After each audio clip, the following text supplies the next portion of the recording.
Hey, podcast listener, even if you are alone in your entrepreneurial journey, know that today, right now in your earbuds, you are joined by thousands of entrepreneurs from all around the globe seeking to grow better, more profitable, location-independent businesses. If you'd like to learn more about what we do and download our entire back catalog, check out tropicalmba.com.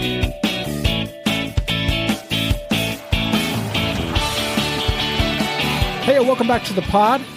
Today we're going to talk about something that everyone has to deal with, and that's the anxiety that goes with our way of life and generally sort of the challenge to our mental well-being and our relationships. I'm already freaking out. Is this episode concept making you anxious? Totally. Do you feel like you have more emotional distress as an entrepreneur than you did when you had a more regular job? I think I was stressed out about different things, you know? I'm generally a stressed person, maybe not from the outside, but I'm always worrying about something. But I'm also the kind of person that doesn't mind thinking about these problems and challenges. It's just kind of in my nature, you know, to shelve a bunch of this stuff and be able to think about it all at the same time. So do I feel like I was more or less stressed out when I had a job? Honestly, I might have been more stressed out because I was less happy with my situation. Right. Once started a company, some of those worries went away, like being able to control my future and income and things like that. But it comes with a new responsibility. You know, now got a bunch of people that you're responsible for. You got a company, you got revenue, blah, blah, blah. Right. There's like an existential quality to it. Like you're in charge of it existing, not only for yourself and your family, but for the others that you have to make sure that they make a living as well. So that can bring a lot of added stress. And today's guest's perspective on this is really straightforward and refreshing. It's basically your business, you know, whether you have this fantasy about processes and scale or whatever, ultimately it depends on you. Your business activities depend on you being healthy. And the reality is that many of us aren't taking enough time to care for ourselves. So that's what we're going to talk about today. Today's guest, Sherry Walling, is a clinical psychologist, so she has expertise in diagnosing and treating mental illness. She's worked with people in some pretty high-intensity jobs, including those in the military and emergency services and ER physicians and so on, but lately she's turned her efforts to, I think it's fair to say, another high-intensity career path, and that's the listeners of this show. That's you and me, boss man, on occasion, high-intensity entrepreneurs. On occasion. She's the host of a great podcast called ZenFounder, and recently she released a book called The Entrepreneur's Guide to Keeping Your Shit Together: How to Run Your Business Without Letting It Run You. And by the way, we'll bring up Rob, her husband, often in this interview, and he is the founder of Drip and Startups for the Rest of Us podcast. So just a heads up on that. So I started out by asking Sherry about the stresses entrepreneurs face that differ from those in more regular and consistent 9-to-5 jobs.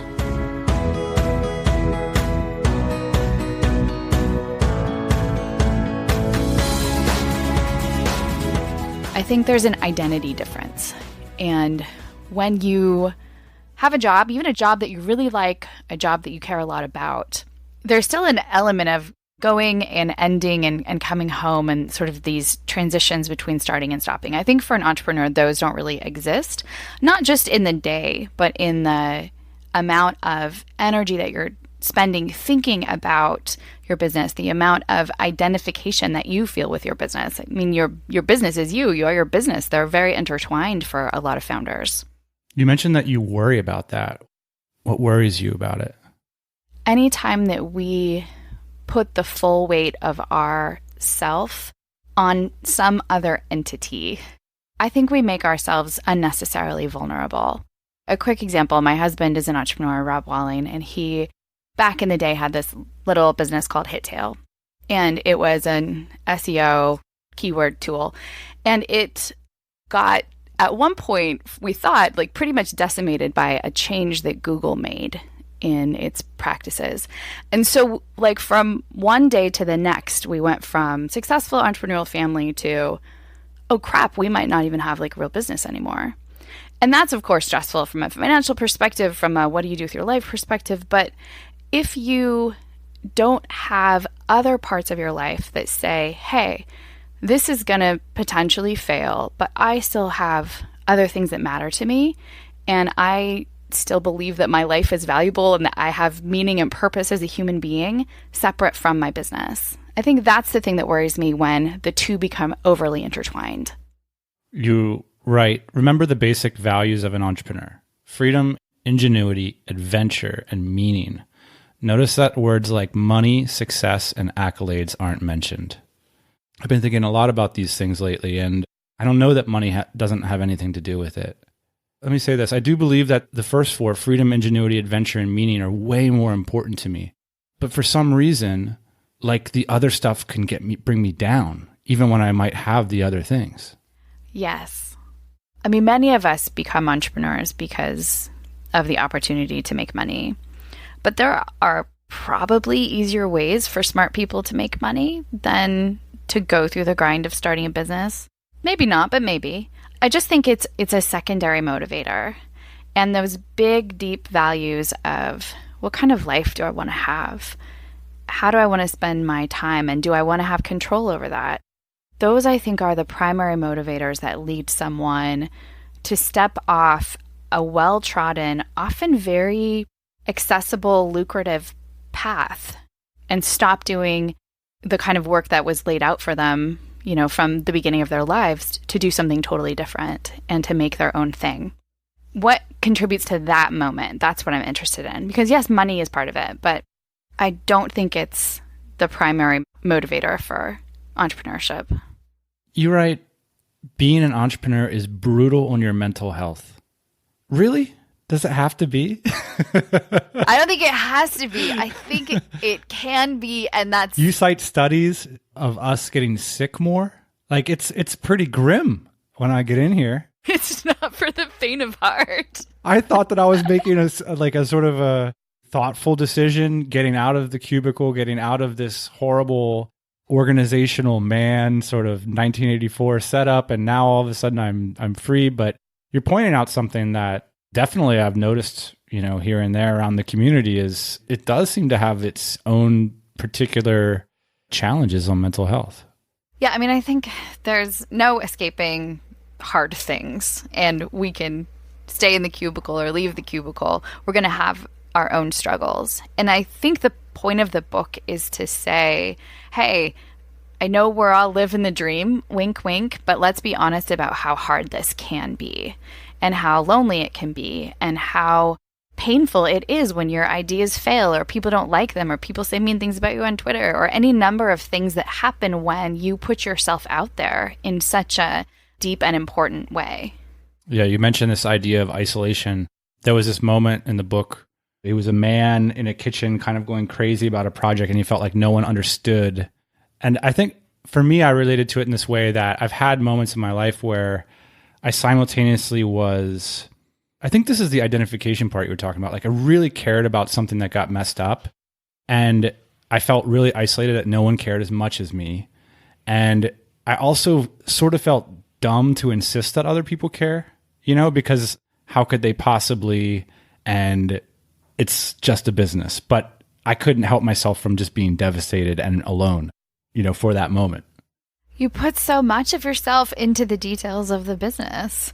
And yet, no one spends as much time thinking about it as you do. Nobody spends as much time planning out, you know, what graphics you're going to use to promote what thing, right, in what order.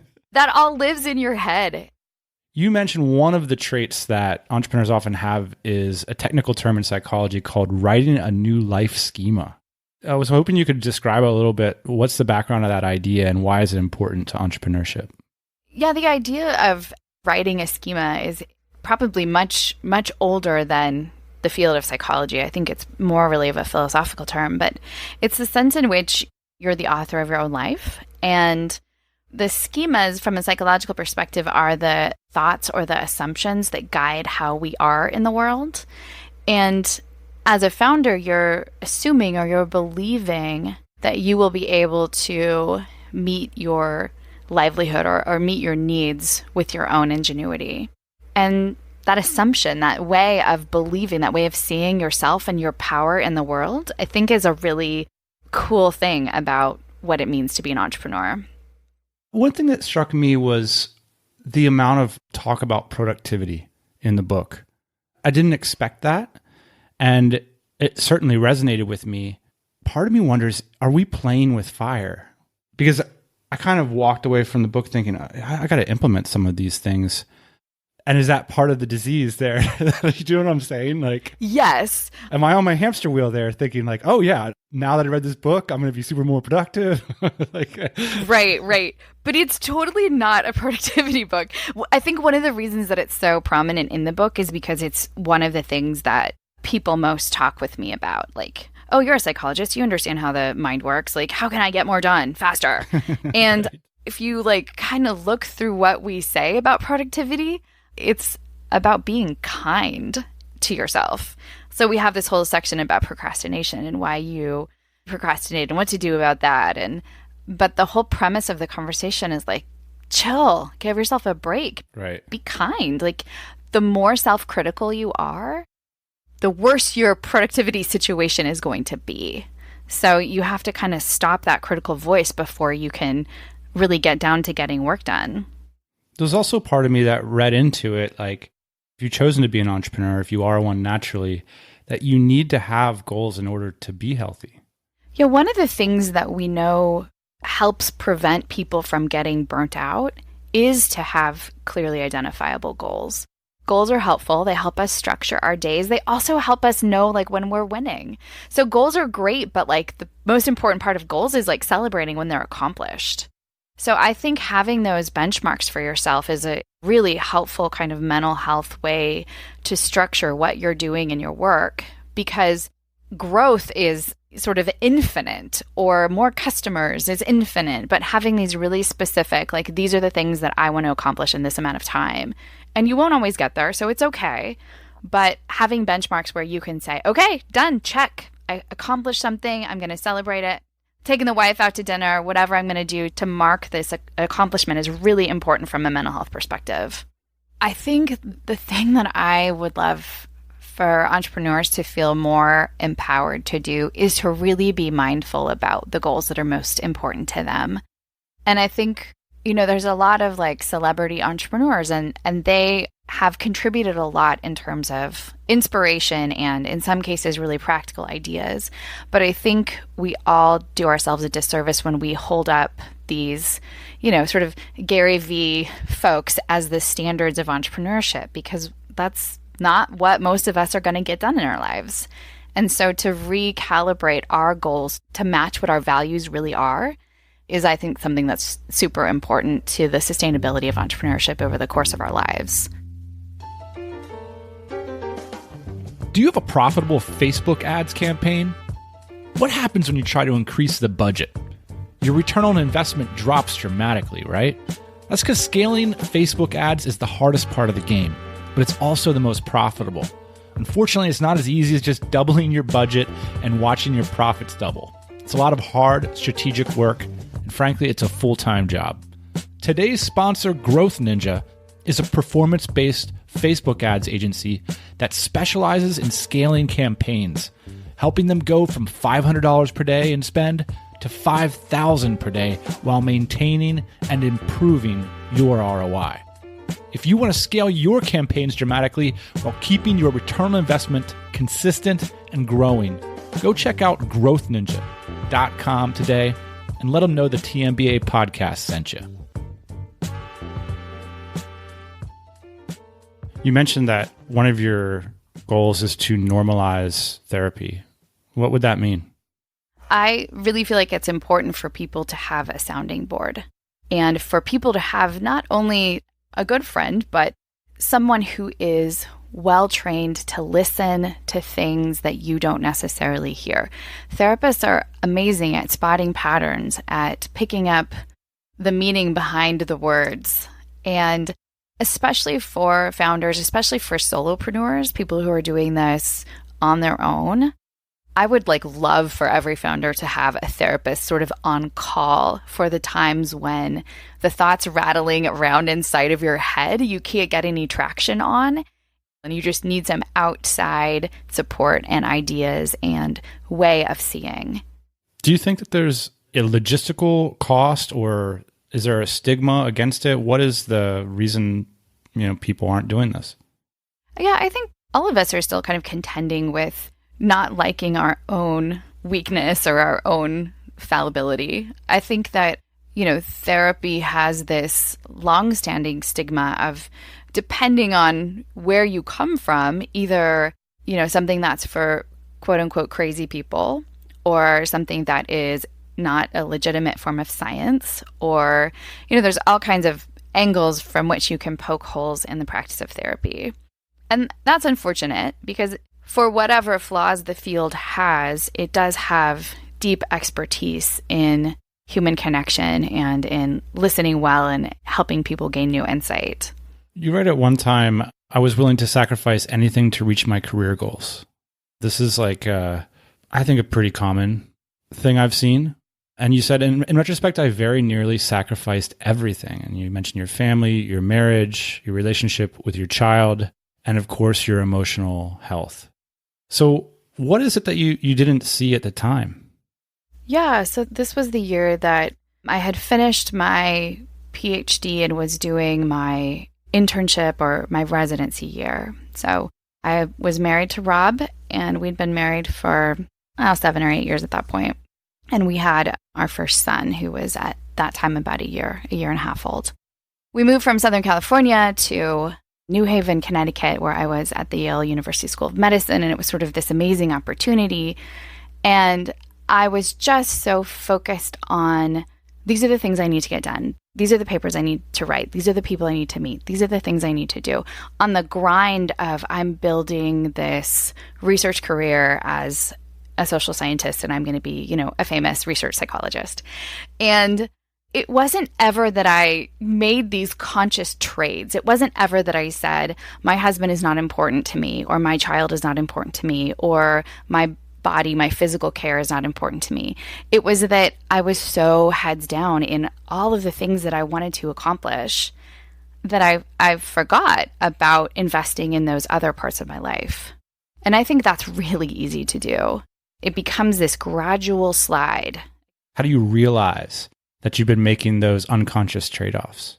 I think one of the fastest places most of us see it is in our relationships with a significant other, where there's many resentments that build up over time, where it never feels like there's time or energy to really flesh those out or to really reconnect in an effective way.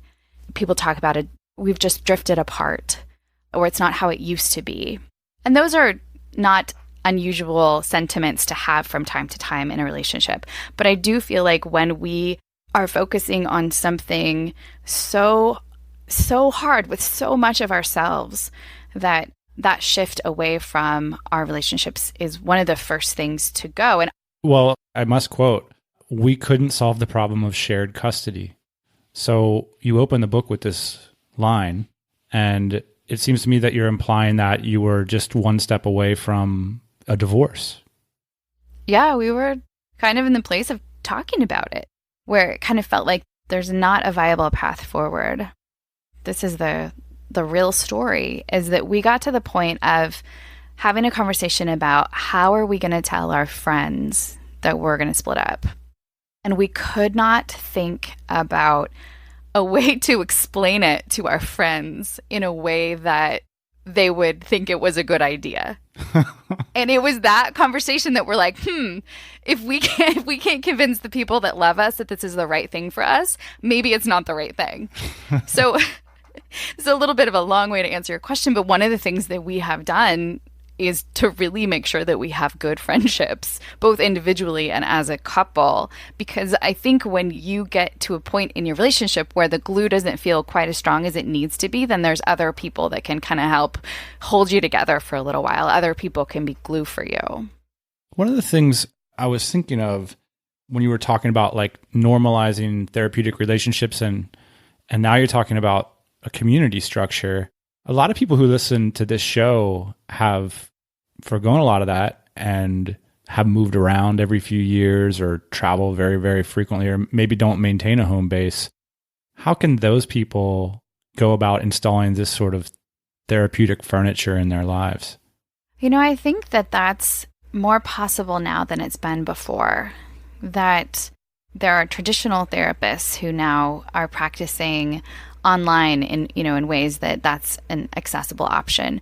And even beyond that, as you well know, you're a community creator. There are ways for nomads and folks who don't, have the 2.3 kids and white picket fence to really form meaningful relationships with like-minded folks who might be living across the world.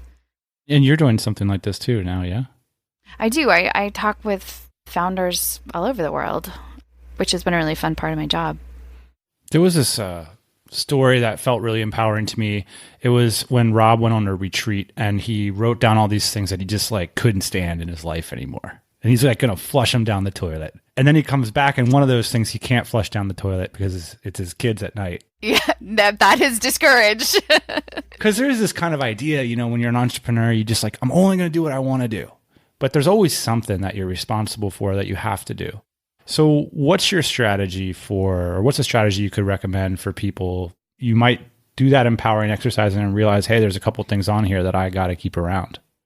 Yeah, we talk about in the book both emotion-focused coping and problem-focused coping. So problem-focused coping is something that's hard and bumming you out, but you really take the time to kind of problem solve, like, how can I get rid of this? How can I outsource this? What do I need to do to not have this be such a drain on my energy?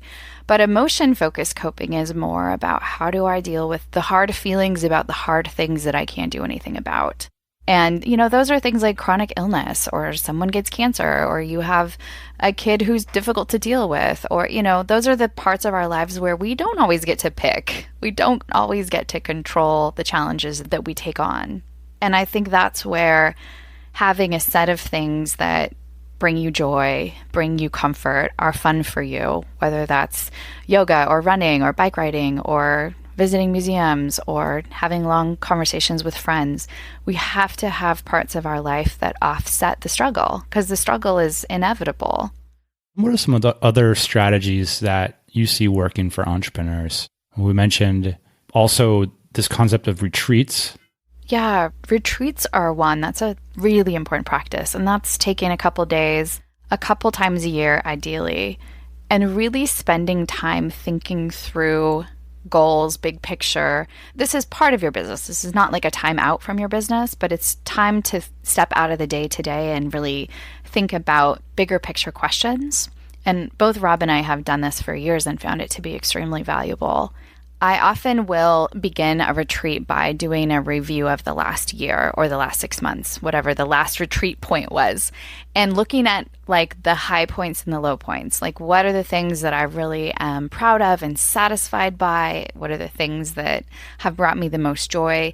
And then looking at the things that really are zapping my energy. And incidentally, this is a practice that I do every day, just the high-low of the day. It's a really simple like journaling practice for the professional working parent who's hustling a lot. It's a great way to have a journaling practice that doesn't require a lot of time, which is another helpful thing. What have been like some perennial energy zappers for you? I think they change over time. Pull out the journal. Yeah, I know. Let's just read them out. Dear diary, Dan.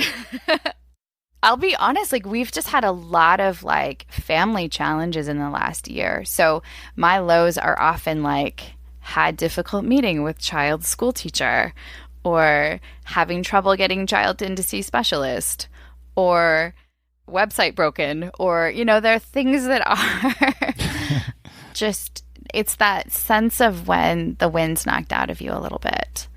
And we all have those in our day-to-day life. But I think keeping track of them can be really helpful because, again, sometimes we can problem solve around them. Sometimes we can't. And when we can't problem solve around them, then we know we need a little bit more support in our lives, or a little bit more joy, a little bit more play. There's a couple business opportunities that peek around the corners on the pages of your book. And one is that there's a guy, Greg, and he got turned on to how valuable mental health practices and therapy can be. And so he felt that there was no better way to boost his team's productivity than to ensure that his staff looks after their mental health as well. I'm seeing this more and more in small teams, that there's this awareness that when people are not doing well, that affects the company's bottom line, it also affects the relationships on the team. So at least in the United States, depression is the number one cause of missed work. Really? Yeah. Mental health problems are very expensive because they take a long time to treat, and they can be often a slow creep. So you're losing motivation, you're losing energy, you're losing relationship connections. And then, potentially you reach a breaking point and really need like time away and treatment. And it can be quite a long time to really bounce back from a serious episode of depression, for example. So thankfully, I think people are kind of getting wise to the need for prevention. So it's so much easier to make mental health care accessible early rather than late. So if you get people who are practicing good mental hygiene, we call it, and they're going to do better at work. And then, they won't be out for 3 months. What's good mental hygiene? What is a basic, brush your teeth, floss your teeth twice a day regimen look like in terms of mental health? It sounds very kindergarten, but it's like eat well, sleep well, move your body 30 minutes 3 times a week at minimum. Pay attention to how you think about yourself, the sort of level of critical voices that are in your head. Cultivate relationships with people who are non-abusive and not critical. And I think when we think about mental hygiene at work, it usually means some level of, scheduling flexibility. It means management and team leads that are well trained to be motivating and supportive. So it means creating a culture within your business that is human. It's interesting because so many of us have a culture that's like decidedly not human nowadays. It's text going back and forth. It's chatting. It's maybe a Skype here and there. And I wonder if there's like even an enhanced need for this kind of thing and this kind of digitized culture where we're disconnected from so many of these sort of cornerstone social contact things that used to drive, for many people still drive business relationships, but in the sort of internet startup space, a lot of us, we don't have that. We're just sort of sitting behind a screen. Yeah, and I think distributed teams are difficult to do well for that reason. There's not that easy, 1970s conversation around the water cooler where people are just like, so Jim, how was the weekend? But those relationships are important. They are. When you think about kind of the network of your social life, there's your nuclear family and then your close family and friends. And then you've got this sort of third circle out. And those are often like the work people. And when we don't cultivate that level of, kind of casual but supportive, hey, we work together, we have similar interests or similar experiences, I think there's something really lost in our level of kind of social attachment. Our brains read empathy a lot through body language. So you might hear tiredness in someone's voice if you're on a voice call, but there's a lot of data that we miss about each other when we don't see each other's faces. I'm a big advocate for having face-to-face meetings, even if they're through screens. I think one of the things that you make a strong case for in the book that is maybe a fantasy that a lot of us might have a fantasy of the opposite. So you make the case that you are your business, and that has its dangers, but it's also, implied in that is you have to keep yourself healthy, and that's like your biggest opportunity in terms of having a healthy business. And I think a lot of us have this idea that, oh, I'm not my business, it's scaled, or something. Yeah. There's processes. And you kind of like cut the shit. You kind of like you don't even deal with any of that. You come straight in and you're like, look, you're your business. That's the deal. You identify with it, live with it. And here's the implication of that. And do it well. I mean, I really walked away feeling like your belief is that this is where it all starts. Like strong mental health is going to lead to a strong business, or a strong entrepreneurial experience might be a better way to say it. Yeah, absolutely. That's a really great summary of my book, Dan. Thank you. Well, I could be your hype man. You're totally. What are you doing later? Can I ask you about another topic? Sure. I would like to ask you about how you wrote the book. So when you knew you wanted to write a book, how did you do it? Because I think a lot of people want to write a book, but it's this mysterious thing. It's been on my to-do list for like 4 years. as it has for most of us. Yeah, I was going to say, I'm right there with everyone else. There were a couple things that were important. You know, people talk about this, but like I just had to get in a rhythm of writing. And I carved out like 9:30 to 11:30 Monday, Wednesday, Friday mornings on my calendar. And I also had a writing helper who helps me with editing and then basically sort of busted my booty every week if I didn't have a new draft for her. So I had accountability and somebody who was helping me craft my thoughts, and that was really helpful. The other thing I think I'll say is that I started the book last January, and the end of January, my dad was diagnosed with cancer. My brother got very sick. We had this just series of like crazy stressful things happen. And I think it actually really doubled down on my motivation to write the book, because I kind of felt like my world is going a little bit crazy.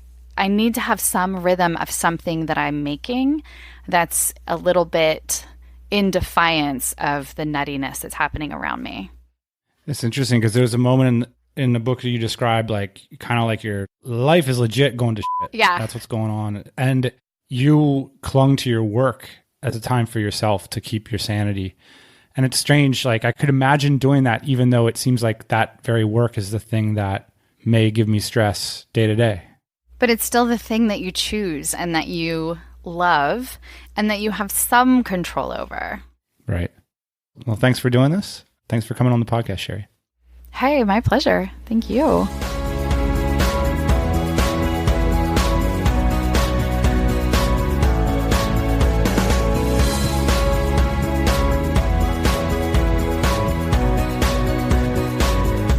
Big thanks to Sherry Walling for sharing her thoughts with us and also for writing the book.